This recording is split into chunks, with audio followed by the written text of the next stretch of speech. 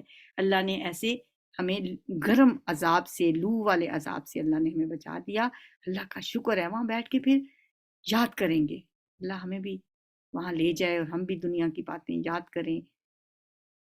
انا کننا من قبل، بے شک ہم تھے، ہم من قبل، اس سے پہلے، ندعوہ، اس کو پکارا کرتے تھے۔ کس کو؟ اللہ تعالیٰ کو۔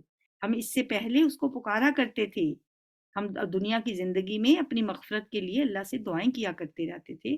انہ هو البر الرحیم، بے شک وہ خوب احسان کرنے والا، بہت رحم کرنے والا ہے۔ یہ تو ہو گئی آیات۔ اب ہم اس دعا کی طرف آتے ہیں۔ آج سے ہم مسنون دعاؤں میں صبح و شام کے اذکار سٹارٹ کریں گے۔ پہلے بھی میں نے آپ کو جو ایک تسبیح پچھلے ہفتے کروائی تھی، سبحان اللہ و بحمدہ عدد خلقہ، وہ بھی ہم صبح کے ٹائم ہی پڑھتے ہیں۔ اس کا جیسے میں نے آپ کو بتایا تھا کہ صبح کے ٹائم 3 دفعہ نبی صلی اللہ علیہ وسلم نے فرمایا کہ اس کا پڑھنا مسنون ہے۔ نبی صلی اللہ علیہ وسلم نے فرمایا کہ پڑھنا بہت زیادہ ذکر اذکار کرنے سے بھی بڑھ کر ہے۔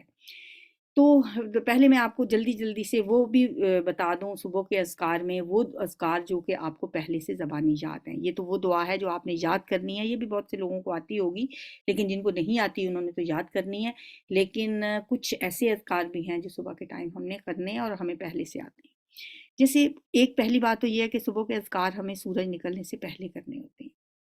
دن کا آغاز سورج نکلنے سے ہوتا ہے، اس سے پہلے تو پھر بہتر ٹائم یہی ہوتا ہے کہ نماز پڑھنے کے بعد بیٹھے بیٹھے آپ پڑھ لیں۔ سب سے پہلے آپ کیا پڑھیں؟ 3 دفعہ وہی سبحان اللہ و بحمدہ عدد خلقہ۔ پھر اس کے بعد آپ 10 دفعہ درود شریف بھی پڑھیں۔ اس سے پہلے نماز کے بعد والے اذکار تو آپ پڑھ ہی چکے ہوں گے، اس میں آپ نے 3 دفعہ سورہ اخلاص بھی پڑھ لی ہوگی، سورہ فلق بھی پڑھ لی ہوگی، سورہ ناس بھی پڑھ لی ہوگی، آیت الکرسی بھی پڑھ لی ہوگی۔ یہ بھی صبح کے اذکار میں شامل ہیں۔ یہ تو آپ نے اگر نماز کے بعد اذکار کر رہے ہیں تو وہ پہلے آپ نے پڑھ لیے۔